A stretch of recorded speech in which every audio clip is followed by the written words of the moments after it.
চাওক, প্ৰথম কথা হ'ল যে মই আজি ভাৰতীয় জাতীয় কংগ্ৰেছত যোগদান কৰিছোঁ আৰু মই যি বক্তব্য দিছোঁ মোৰ সম্পূৰ্ণ বক্তব্যখিনি আপোনালোকে শুনিব। মই প্ৰথমৰ পৰা শেষলৈকে এখন বৰ অসম গঢ়াৰ কথা কৈছোঁ, মিলাপ্ৰীতিৰ কথা কৈছোঁ, সকলো জাতি জনগোষ্ঠীৰ সমন্বয়ন সমমৰ্যাদা সমবিকাশৰ কথা কৈছোঁ আৰু সকলোৱে মিলিজুলি আমি এখন বৰ অসম গঢ়িব লাগিব।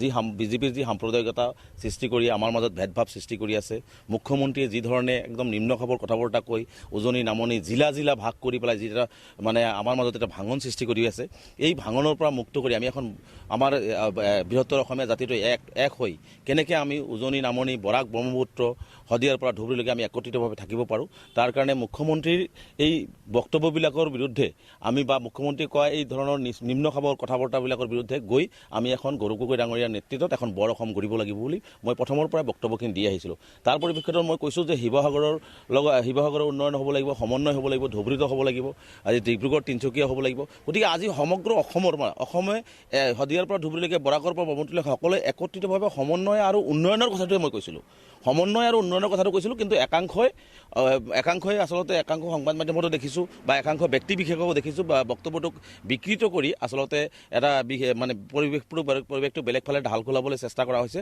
মই তেনেকুৱা কোনো ধৰণৰ মানসিকতাৰে মই কোনো ধৰণৰ বক্তব্য আগবঢ়া নাই। মই এটা জাতীয় সংগঠন কৰি দীৰ্ঘদিন জাতীয় সংগঠন কৰিছোঁ। আমি সদায় সমন্বয়ৰ কথা কৈ আহিছিলোঁ, সদায় সমন্বয়ৰ হাকো সৃষ্টি কৰিবৰ কাৰণে কৈ আহিছিলোঁ। গতিকে আমাৰ মাজত কেতিয়া ভাঙনৰ কথা নাহে। গতিকে মোৰ যদি তেনেকুৱা কোনো অভিপ্ৰায় থাকিলেহেঁতেন নিশ্চিতভাৱে তেনেহ'লে আমি ছেকুলাৰ পাৰ্টি ইতিহাস প্ৰসিদ্ধ ভাৰতীয় জাতীয় কংগ্ৰেছত মই যোগদান নকৰি বেলেগত যোগদান কৰিলোহেঁতেন। গতিকে মই স্পষ্টকৈ কৈছোঁ যে মোৰ বক্তব্যটোক সম্পূৰ্ণ উদ্দেশ্যপ্ৰণোদিতভাৱে আচলতে এইটো বিকৃত কৰি পেলাই এটা পৰিৱেশ বেলেগ ফালে ঢাল খুৱাবৰ কাৰণে একাংশই চেষ্টা কৰি থকা হৈছে। এইটো অতিকে দুৰ্ভাগ্যজনক, অতিকে নিন্দনীয়। মই প্ৰথমৰ পৰাই কৈছোঁ বৰ অসম কৰিব লাগে। আমি শিৱসাগৰৰ উন্নয়ন ধুবুৰীতো হ'ব লাগিব, ধুবুৰী আৰু শিৱসাগৰৰ মাজত সমন্বয় হ'ব লাগিব, বৰাকৰ পৰা শিৱসাগৰৰ লগত সমন্বয় হ'ব লাগিব, অৰ্থনৈতিক উন্নয়ন হ'ব লাগিব। তেতিয়াহে আমি এখন সুন্দৰ সৰ্বাংগীন অসম পাম। গতিকে এই বক্তব্যটোকে আচলতে বিভিন্নজনে বিভিন্ন প্ৰকাৰে আচলতে একাংশ সংবাদ মাধ্যম হওক বা ব্যক্তি বিশেষে বেলেগ বেলেগ ৰূপ দি পেলাই আচলতে বিষয়টো বেলেগ ফালে ঢাল খুৱাবৰ কাৰণে চেষ্টা কৰা হৈছে। গতিকে তেনেকুৱা নকৰিবৰ কাৰণে মই সকলোকে আহ্বান জনাইছোঁ।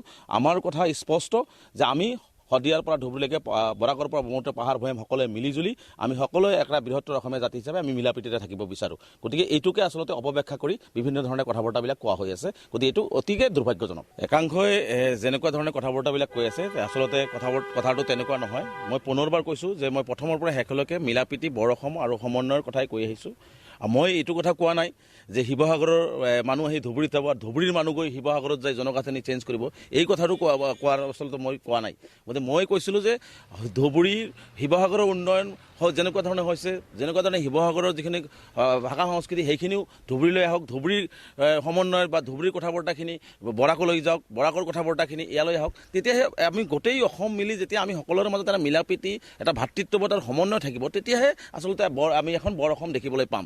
গতিকে সেইটোহে আচলতে মূল কথা আছিলে। কিন্তু সেই মূল কথাটোকে বিভিন্নজনে বিভিন্ন ধৰণৰ কথা বতৰাবিলাক কৈ এনেকুৱা এটা পৰিৱেশ কৰা হৈছে যে মই ধুবুৰীৰ মানুহখিনি শিৱসাগৰলৈ পঠাই দিছোঁ, শিৱসাগৰৰ মানুহখিনি ধুবুৰীলৈ পঠাই দিছোঁ, তেনেকুৱা এটা কথা বতৰা ক'ব বিচাৰিছোঁ। আচলতে মই তেনেকুৱা ধৰণৰ কথা বতৰাবিলাক আচলতে কোৱা মোৰ বক্তব্যত নাছিলে। গতিকে মই সকলোকে আহ্বান জনাইছোঁ যে মোৰ বক্তব্যখিনি আপোনালোকে সম্পূৰ্ণভাৱে ভালকৈ যদি মন দি শুনে নিশ্চিতভাৱে তাত পাব যে মই প্ৰথমৰ পৰা মিলাপ্ৰীতি আৰু বৰ অসম গঢ়াৰ কথা কৈছিলোঁ। সকলো জাতি জনগোষ্ঠীৰ সমন্বয়ন সমমৰ্যাদা সমবিকাশ হওক, প্ৰতিখন জিলাই একেলগে একত্ৰিতভাৱে একে শাৰীতে উন্নয়নৰ শিখৰত আগবাঢ়ি যাওক, এইটোৱে আচলতে মূল লক্ষ্য আৰু উদ্দেশ্য আছিলে কথাটোৰ। গতিকে সেইটো কথাকে আচলতে তেওঁলোকে বেলেগ ফালে মানে লৈ যাবলৈ চেষ্টা কৰা হৈছে। গতিকে এনেকুৱা ধৰণৰ মোৰ বক্তব্যটোক তেনেকুৱা ধৰণে লৈ নাযাবৰ কাৰণে সকলোকে মই আহ্বান জনাইছোঁ।